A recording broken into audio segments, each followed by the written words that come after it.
Hello friends, Jharkhand आंदोलन के इस क्लास में फिर से आपका स्वागत है। पिछले वीडियो में मैंने आपको बतलाया था कि 1946 के आम चुनाव में खूंटी क्षेत्र से कांग्रेस प्रत्याशी डॉक्टर पूर्णचंद मित्रा से जयपाल सिंह मुंडा साहब चुनाव हार गए थे। अभी तक आपने देखा है कि मुस्लिम लीग आदिवासी महासभा का समर्थन कर रही थी एवं आदिवासी महासभा भी मुस्लिम लीग का समर्थन कर रही थी।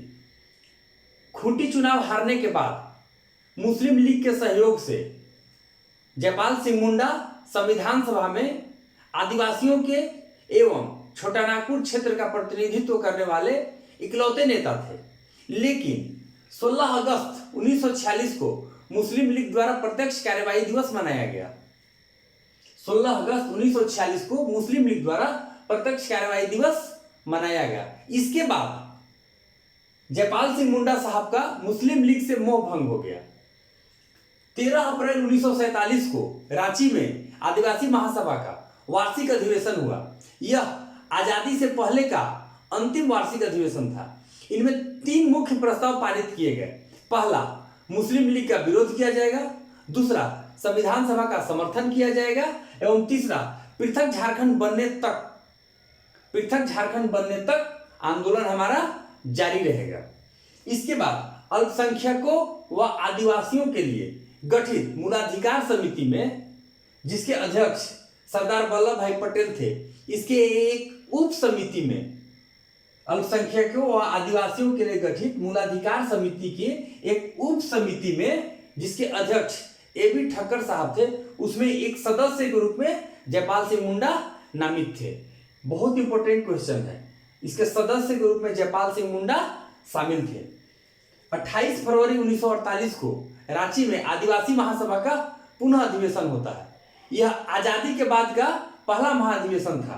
28 फरवरी 1948 को रांची में आदिवासी महासभा का पुनः वार्षिक अधिवेशन होता है और आजादी के बाद का यह पहला वार्षिक अधिवेशन था, जिसकी अध्यक्षता जयपाल सिंह मुंडा साहब कर रहे थे। इसमें खरसावां गोली कांड के लिए उड़ीसा सरकार को दोषी माना गया। खरसावां गोली कांड के लिए उड़ीसा सरकार को दोषी माना गया।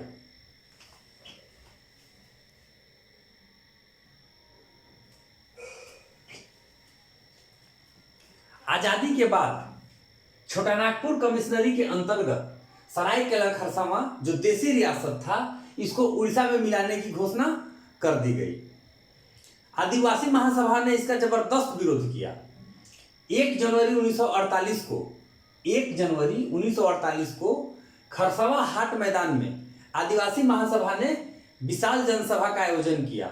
बहुत भारी भीड़ जुटी इस जनसभा में और इसमें इस विलय का जबरदस्त विरोध हुआ। इसमें एक नारा लगा, झारखंड अबुआ, उड़ीसा जारी कबुआ। इसके बाद उड़ीसा पुलिस द्वारा इसमें अंधाधुंध गोलीबारी की गई, जिसमें 100 लोगों की मौत एवं 400 लोगों के घायल होने की सूचना प्राप्त हुई।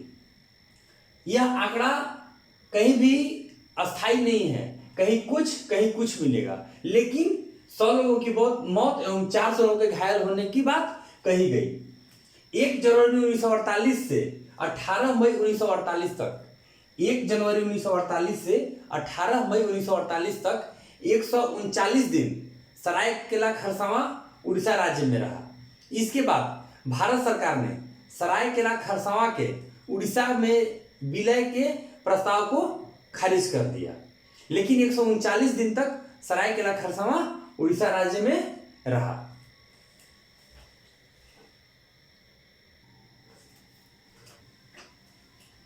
भारत सरकार द्वारा सरायकेला खरसावां के उड़ीसा में विलय को खारिज कर देने के बाद सिंहभूम जिला के अंतर्गत सरायकेला खरसावां को अनुमंडल का दर्जा मिला। सिंहभूम जिला के अंतर्गत सरायकेला खरसावां को अनुमंडल का दर्जा मिला। 17 जुलाई 1949 को अधिसूचना द्वारा इस विलय की पुष्टि कर दी गई। इस विलय की पुष्टि अधिसूचना द्वारा 17 जुलाई 1949 को कर दी गई। सबसे मजे की बात यह रही कि इतने बड़े गोलीकांड की कोई जांच नहीं हुई। आजाद भारत का जालियांवाला बाग, डॉक्टर राम मनोहर लोहिया, डॉक्टर राम मनोहर लोहिया ने सरायकेला खरसावां, जो खरसावां गोलीकांड था, उसको आजाद भारत का जालियांवाला बाग कहा।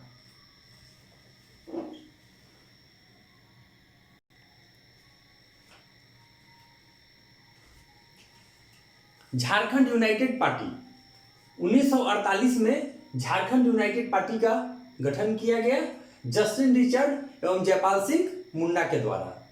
झारखंड पार्टी 31 दिसंबर 1949 से 1 जनवरी 1950, 31 दिसंबर 1949 से 1 जनवरी 1950 जमशेदपुर में आदिवासी महासभा का सम्मेलन हुआ। इस सम्मेलन में आदिवासी महासभा का नाम बदलकर झारखंड पार्टी कर दिया गया। आदिवासी महासभा का नाम बदलकर झारखंड पार्टी कर दिया गया। यह सम्मेलन जमशेदपुर में हुआ था और इसके पहले अध्यक्ष जयपाल सिंह मुंडा बने, यानी झारखंड पार्टी के पहले अध्यक्ष जयपाल सिंह मुंडा बने। और बहुत ही महत्वपूर्ण प्रस्ताव पारित हुआ गैर आदिवासियों को शामिल करने का, यानी झारखंड पार्टी में गैर आदिवासी भी अब शामिल हो सकते थे।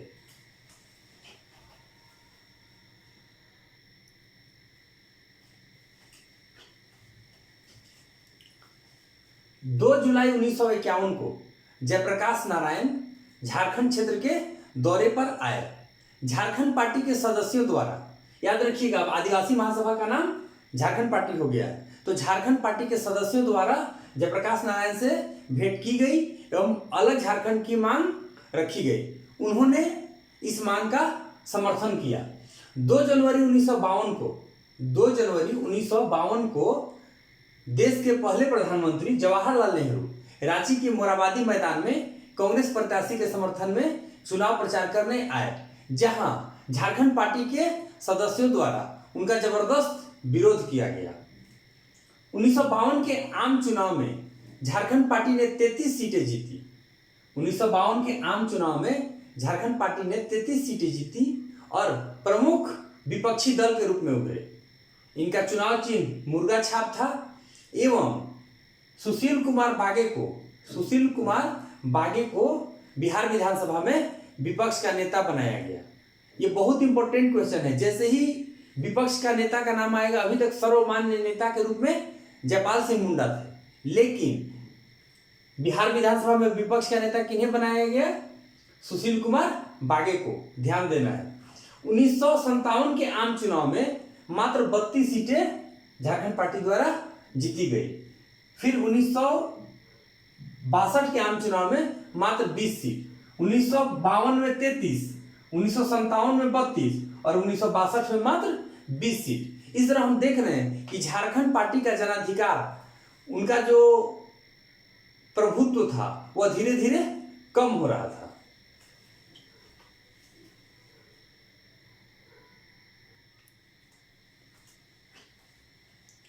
उन्नीस के आम चुनाव में बॉम्बे के एक पारसी मीनू मसानी जयपाल सिंह मुंडा के अनुरोध पर रांची से चुनाव लड़े और चुनाव जीत भी गए। 5 फरवरी 1955 को राज्य पुनर्गठन आयोग रांची आया।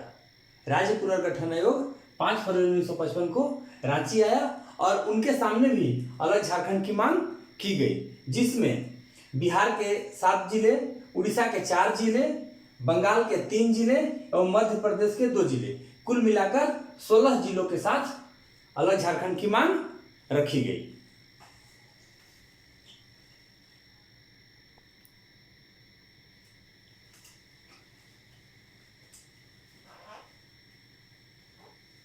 पृथक झारखंड हेतु प्रस्ताव सीताराम जगतराम ने 10 फरवरी 1961 को लाया।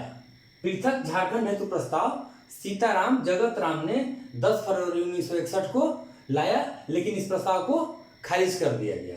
इसके बाद 20 जून 1963 को विनोदानंद झा द्वारा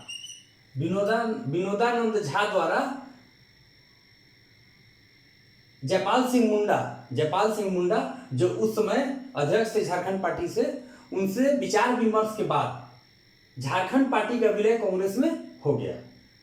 झारखंड पार्टी का विलय कांग्रेस में 20 जून 63 को हो गया, जो विनोदानंद झा की प्रेरणा से हुआ, और जयपाल सिंह मुंडा को सामुदायिक विकास मंत्री बनाया गया। जयपाल सिंह मुंडा साहब को सामुदायिक विकास मंत्री बिहार सरकार में बनाया गया, लेकिन इन्होंने बहुत जल्द सामुदायिक विकास मंत्री के पद से इस्तीफा दे दिया था।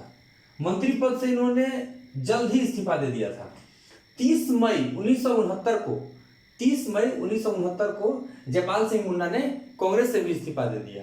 मंत्रिपरिषद से तो तत्काल इस्तीफा दे दिए थे, लेकिन 30 मई 1969 को जयपाल सिंह मुंडा ने कांग्रेस से भी इस्तीफा दे दिया। हालांकि उनकी पत्नी जहां आरा, जयपाल सिंह मुंडा की पत्नी जहां आरा इंदिरा मंत्रिमंडल में, यानी केंद्र में परिवहन एवं विमानन विभाग में उप मंत्री बनी रही।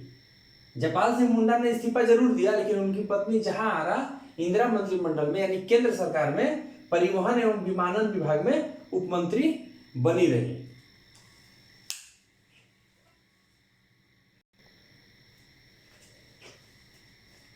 मैं 10 से 12 मिनट के छोटे छोटे वीडियो बना रहा हूं, लेकिन इस वीडियो में मैं बहुत ज्यादा फैक्ट्स दे रहा हूं ताकि आपको एग्जाम में कोई भी प्रश्न छूटे नहीं।